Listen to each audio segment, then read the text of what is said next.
what we're going to show you is some lifts that were taken out of the movie, but I like them anyway. And I hope you do too. It's a scene where Uma Thurman as Mia Wallace interviews John Travolta as Vincent Vega. It's when John has just come to her house and to pick her up and take her on the date to Jackrabbit Slim's, and she comes down, and before you actually get a chance to really look at her, you just, she comes down with a high-8 camera, she's pointing it at John, and she just kind of interviews him. You get the impression, possibly, that maybe she does this all the time whenever Marcella sends a goon to take her out to dinner and stuff. She always kind of comes down there and kind of blows the guy's mind. But with John, it doesn't quite work because he's actually kind of into it a little bit. Now, the thing is, this scene actually has a very checkered past because I'd actually written this scene about like 5 years ago or so, because I'd been like working on the basic idea for the Vincent Vega and Marcellus Wallace's wife for a very long time without ever having finished it. So this scene had existed for a while. So we shot it in the movie and everything, and the reason we took it out was basically because by the time that we actually got around to making it was becoming this cliche that all these movies made in the 90s were having all these young characters pointing high-8 cameras at each other and doing these big confessional interviews straight to the cameras, becoming this big, every 4 out of every 5 movies had a scene like that. So it was quickly becoming a cliche. So I took it out for that. And the other reason I took it out was because I personally don't think this scene's that great. You know, I mean, to me, it sounds more like someone trying to write like me than me. With all the little references in there. I still like the idea of you're either an Elvis man or a Beatles man. You know, you can like Elvis, but you can like the Beatles, but no one likes them both equally. At some point, you have to decide which one you like more, and that tells you who you are. I've always believed in that, all right? So that's the one aspect of the scene that I still like. But anyway, here's the scene. And special note to Miss Thurman is the fact that she actually handled the high-8 during the video scene.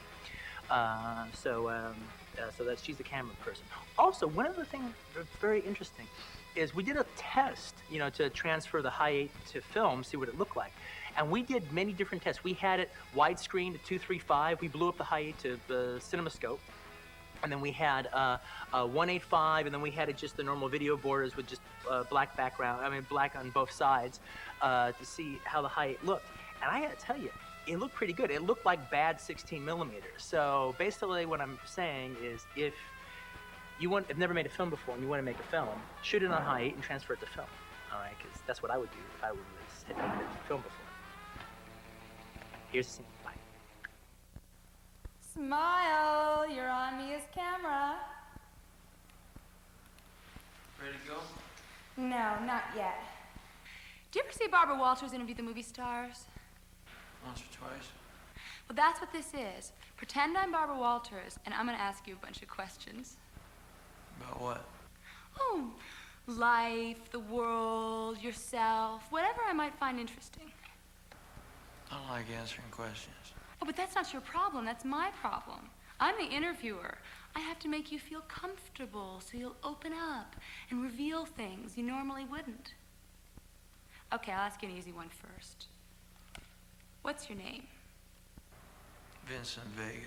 Any relation to Suzanne Vega?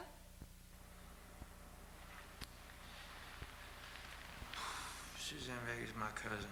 Suzanne Vega, the folk singer, is your cousin? Suzanne Vega's my cousin. If she's become a folk singer, I sure as hell don't know nothing about it. Well, now I'm going to ask you a bunch of questions I've come up with that more or less tell me what kind of person I'm having dinner with. My theory is that when it comes to important subjects, there's only 2 ways a person can answer. Which way they choose tells you who that person is. For instance, there's only 2 kinds of people in the world. Beatles people and Elvis people. Now, Beatles people can like Elvis, and Elvis people can like Beatles, but nobody likes them both equally. Somewhere, you have to make a choice, and that choice tells you who you are. Well, now, I'm obviously not going to ask you that one, because you're definitely an Elvis man, but you're hip to where I'm coming from. Can you dig it? I can dig it. I knew that you could. Okay, first question. Brady Bunch or the Partridge Family? Partridge Family. On Rich Man, Poor Man, who did you like more, Peter Strauss or Nick Nolte? Nick Nolte, of course. What's what's your favorite way to say thanks in a foreign language? Merci beaucoup. In conversation, do you listen or wait to talk? I have to admit that I wait to talk, but I'm trying harder to listen. If you were Archie, who would you fuck first, Betty or Veronica? Betty. Cut. Print. Let's go eat. The next scene that we have is the Esmeralda cab scene. Now, we kept this scene in the movie, but initially, me and Sally edited a scene together that we were so happy with. As far as me and Sally were concerned, it was the best edited scene of the whole movie. Except it just took way too long, right at a time, right in the middle of the movie when you don't want to take a long time. You want to hurry up and get Bruce on his way, get him to the apartment with his girlfriend, Fabienne. So we ended up making a condensed version of that scene for the actual film. And again, like I said before, in the actual film, that version plays better. But as just a scene unto itself, me and Sally still like this first version that we cut together. So that's what we're gonna have on here now. So now we have a bell and another bell. And stop ringing that goddamn bell. All right, get that cut out of here. Now here's the Esmeralda cab scene, the long version.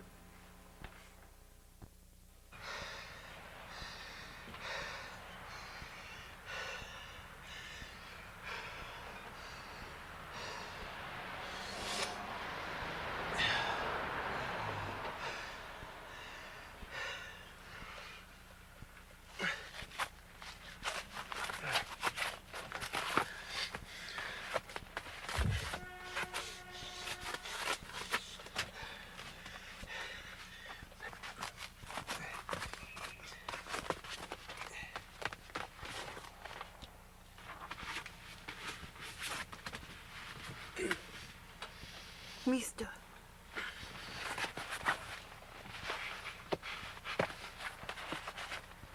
Hey, mister. What? You were in that fight. The fight on the radio. You're the fighter? Who gave you that idea? No, come on. You're him. I know you're him.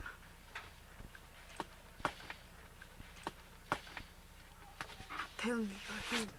I'm him. You killed the other boxing man. He's dead? The radio said he was dead. Sorry about that, Floyd.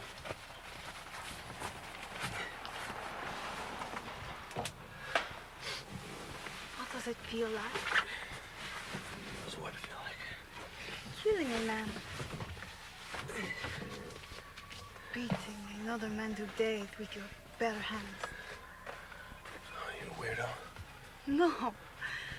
Is a subject I have much interest in. You are the first person I've ever met who has killed somebody. So, what does it feel like to kill a man? I'll tell you what. Give me one of them cigarettes you got up there. I'll tell you all about it.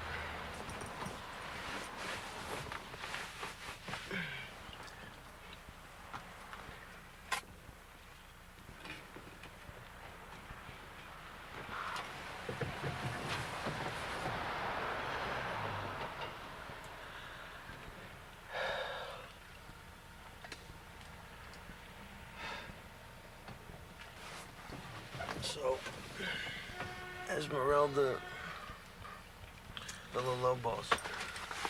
Is that Mexican? My name is Spanish, but I am Colombian. Pretty name. It means Esmeralda of the Wolves. Your name means Esmeralda of the Wolves? It's some handle you got there, honey. Thank you. And what is your name? Butch. Butch. What does it mean? I'm an American, honey. Our names don't mean shit. So, moving right along, Esmeralda What is it you want to know? I want to know what it feels like to kill a man. I couldn't tell you.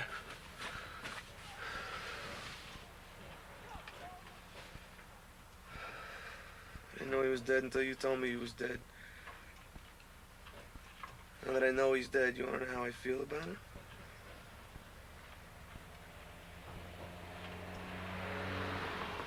I don't feel the least bit bad about it.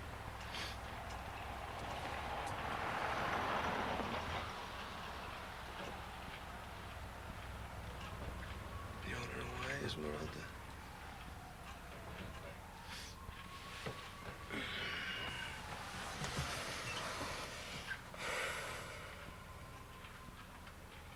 Because I'm a boxer. Once you said that, that's pretty much all there is to say about me. And that son of a bitch out there tonight, that Floyd, maybe one time he was a boxer. He was dead before he ever stepped foot in the ring. All I did was put the bastard out of his misery. If he never was a boxer, that's what he gets for fucking up my sport.